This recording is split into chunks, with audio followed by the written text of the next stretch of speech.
மேகாலயா சம்பவத்தை மிஞ்சும் மூணாறு. ஹனிமூன் சென்ற இடத்தில் சென்னை பெண் செய்த செயல்.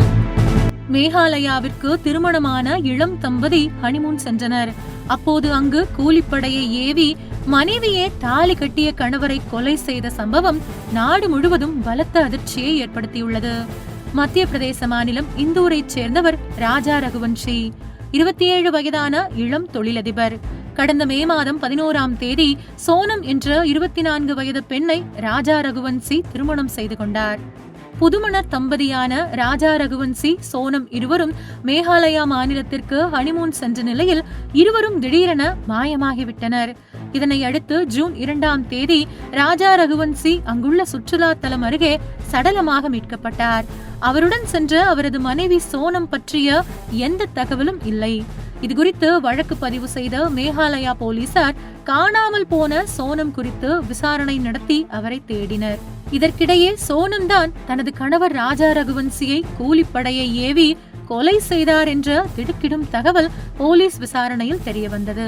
இந்த நிலையில் தொலைத்தொடர்பு வசதி அதிகம் வளராத காலகட்டத்தில் 19 ஆண்டுகளுக்கு முன்பே சோனம் போலவே சென்னையைச் சேர்ந்த பெண் ஒருவர் திருமணமான 10 நாட்களில் தேனிலவுக்கு சென்ற போது காதலனுடன் சேர்ந்து தனது கணவரை தீர்த்து கட்டிய கொடூர சம்பவமும் நடந்திருக்கின்றது. சென்னை பல்லாவரம் அடுத்துள்ள பம்மல் பகுதியைச் சேர்ந்தவர் வித்யா.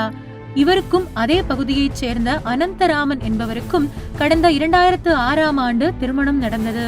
திருமணத்திற்கு பிறகு இருவரும் தேனிலவுக்காக மூணாறு சென்றனர்.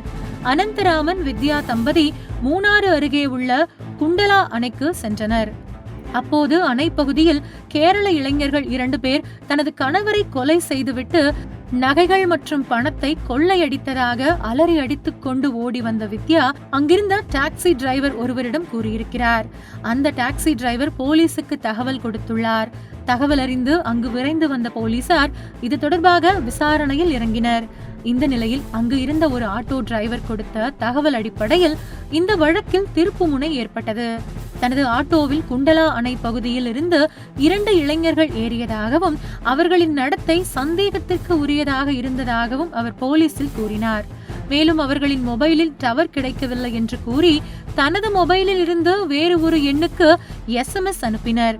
அவர்கள் பதற்றமான நிலையில் காணப்பட்டனர் என்றும் அவர் போலீசாரிடம் தெரிவித்தார்.